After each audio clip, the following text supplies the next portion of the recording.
I'm going to need a little clip on mine because I don't really like doing speeches, so haven't written one.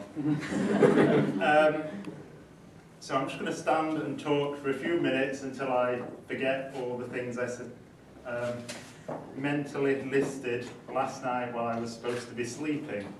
The first thing I need to do, obviously, is give a toast to Kaylee, our Bran's bridesmaid. So here's to you, Kaylee.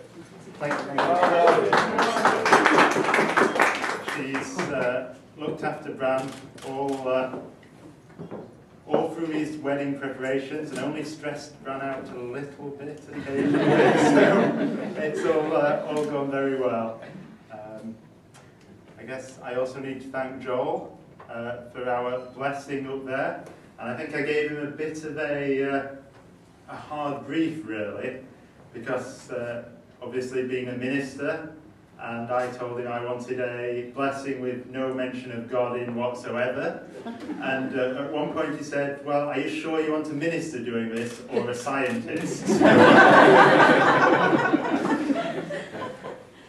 So thank you very much for that, Joel. It was much appreciated. It was very beautiful.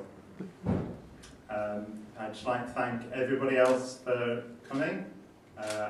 People who come from, well, I guess, a few different continents, and it's great to see you all here. I think pretty much everyone we'd hoped to be here is here, with a couple of exceptions, unfortunately. But it's great to see you all. And then I guess I also need to thank John and Vicky for bringing Bran into the world.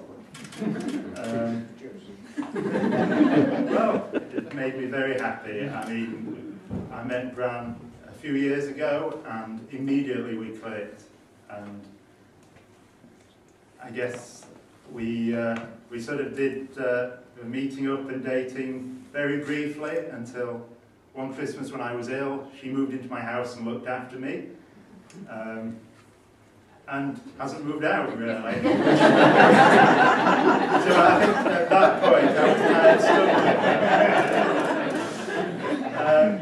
I don't know, you'll see we made up some little booklets with a few cartoons about her life, well, our life, and for those of you who can read them, because I didn't reckon how small they would be once I printed them A5, and people's eyesight in the dark surroundings here will see that we've had a really good life together so far, and I just feel very lucky that I've got the chance to continue that.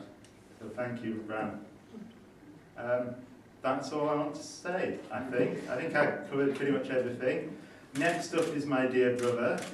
As we gave Kaylee and John the option of doing a musical number, I've said Andy can do a talent, so gave him the choice. He doesn't appear to have any juggling clubs or the aforementioned unicycle, so I'm guessing it's a speech, so I'll hand over to him now.